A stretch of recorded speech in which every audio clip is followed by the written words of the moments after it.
નમસ્કાર મિત્રો, સ્વાગત છે તમારું આપણી આ યુટ્યુબ ચેનલમાં જેનું નામ છે ગુજરાતી જીકેની જમાવટ। મિત્રો, આજના વિડીયોમાં વાત કરીશું ગુજરાત રાજ્ય સરકારના મહિલા અને બાળ વિકાસ વિભાગના નેજા હેઠળ ICDS યોજનામાં કામ કરતા આંગણવાડી કાર્યકર અને તેડાગર બહેનો કે જેઓનું સંખ્યાબળ ગુજરાત રાજ્યમાં 1,10,000 કરતાં વધારે છે અને જેઓ 53,000 કરતાં વધારે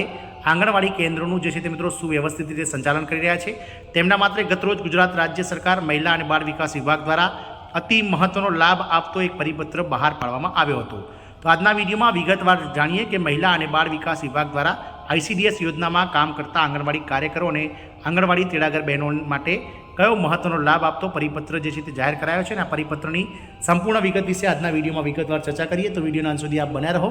અને જો ચેનલમાં તમે નવા હશો તો અમારી ચેનલને તમે સબસ્ક્રાઇબ કરશો, બાજુમાં રહેલું બેલ આઇકોન દબાવી ઓલ નોટિફિકેશન ઓન કરો જેથી કરીને ચેનલ પર મૂકવામાં આવતા વિવિધ ભરતીઓના નોટિફિકેશન, વિવિધ ભરતીઓના પરિણામ,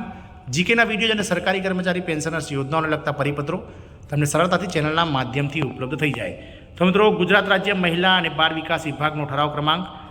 WCDD/IMR/E-File/23/2022/1713 આ બી શાખાનો ICDS વિભાગનો આ પરિપત્ર છે, જેનો વિષય છે કે ICDS યોજનાના આંગણવાડી કાર્યકરો અને આંગણવાડી હેલ્પરો એટલે કે તેડાગરોને આપવામાં આવતી સાડીના સહાયમાં સુધારો કરવા બાબતનો જનરલ પ્લાન અને ટ્રાઇબલ પ્લાનનો આ અતિ મહત્વનો પરિપત્ર છે, જેમાં મિત્રો અલગ અલગ જૂના 3 જેટલા પરિપત્રો વંચાણે લીધેલ છે, જેમાં મહિલા અને બાળ વિકાસ વિભાગનો 18 જુલાઈ 2023નો ઠરાવ ક્રમાંક છે, કમિશનર શ્રી મહિલા અને બાળ વિકાસ વિભાગ કચેરીનો 24 જૂન 2024નો પત્ર ક્રમાંક છે અને મહિલા અને બાળ વિકાસ વિભાગનો તારીખ 23/7/2024નો ઠરાવ ક્રમાંક વંચાણે લીધેલ છે। આમુખની વાત કરીએ તો સંદર્ભિત ઠરાવ 1થી ICDS યોજના હેઠળ ગણવેશ સાડીના કમ્પોનેન્ટ જનરલ અને ટ્રાઇબલ રેવન્યુ હેઠળ સહાયના ધોરણોમાં વધારો કરી આંગણવાડી કાર્યકરો અને આંગણવાડી તેડાગરોને દર વર્ષે 2 નંગ સાડી પ્રતિ નંગ દીઠ ₹500 મંજૂર કરી આપવામાં આવેલ છે। સંદર્ભિત પત્ર 2થી કમિશનર શ્રી મહિલા અને બાળ વિકાસ વિભાગની કચેરી દ્વારા વિભાગના 18/7/2023ના ઠરાવથી આપેલ વહીવટી મંજૂરીમાં જનરલ રેવન્યુ પ્લાનમાં 25% CSS અને 75% સ્ટેટ એટલે કે 25% કેન્દ્ર અને 75% રાજ્ય અને 3 નંબરનું જે છે તેમાં 100% સ્ટેટ વધારાના સદર શરત ચૂકતી ઉમેરાઈ ગઈ હોવાથી તથા બીજા નવા સદર ઉમેરવા દરખાસ્ત કરેલ હોય સંદર્ભિત ઠરાવ 1માં જરૂરી સુધારા કરવાની બાબત સરકારશ્રીની વિચારણા હેઠળ હતી। શું થયું મિત્રો સુધારો? તો આથી ઉક્ત સંદર્ભિત 3 પરનો વિભાગનો 23/7/2024નો ઠરાવ રદ કરવામાં આવે છે તથા કમિશનર શ્રી મહિલા અને બાળ વિકાસની કચેરીની દરખાસ્ત મુજબ વિભાગના 18/7/2023ના ઠરાવમાં નીચે દર્શાવેલ બજેટ સદર ધ્યાને લેવામાં રહેશે, જેમાં બજેટની વાત કરીએ તો જનરલ રેવન્યુ પ્લાન 1 જેમાં 60% કેન્દ્ર સરકાર અને 40% રાજ્ય સરકાર, ટ્રાઇબલ રેવન્યુ પ્લાનમાં 60% કેન્દ્ર સરકાર અને 40%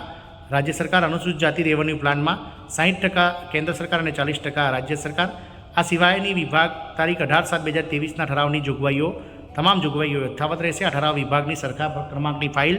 નાણાં વિભાગની 18/7/2024 તથા 7/8/2024ની નોંધથી મળેલ અનુમતિ અન્વયે બહાર પાડવામાં આવેલ છે। આમ ગુજરાત રાજ્યના ICDS વિભાગમાં કામ કરતા આંગણવાડી કાર્યકર અને તેડાગર બહેનોના સાડીના સહાયમાં સુધારો કરવા બાબતનો આ અતિ મહત્વનો પરિપત્ર છે, જેમાં મિત્રો કેન્દ્ર સરકાર અને રાજ્ય સરકારના કોન્ટ્રીબ્યુશનને જે છે તે મિત્રો 60-40ના રેશિયોમાં વિભાજિત કરવામાં આવ્યો છે। બોલતી મિત્રો ગત 23/7/2024નો જે ઠરાવ થઈ ગયો હતો તેમાં મિત્રો 100% કોન્ટ્રીબ્યુશન રાજ્ય સરકારનું આ સાડીમાં બતાવી દેવામાં આવ્યું હતું, જેમાં દર વર્ષે મિત્રો આંગણવાડી કાર્યકરો અને હેલ્પરોને પ્રતિ સાડી દીઠ ₹500 જે છે તે સરકાર દ્વારા મંજૂર કરવામાં આવશે। આમ વર્ષના ₹1000 2 સાડીઓ માટે આ કર્મચારીઓને જે છે તે મિત્રો સાડીના સહાય રૂપે ચૂકવવામાં આવે છે અને આંગણવાડીનો જે ગણવેશ છે તે મિત્રો ₹1000માંથી તેમને સીવડાવવો પડે છે। મિત્રો, જય હિન્દ, અસ્તુ।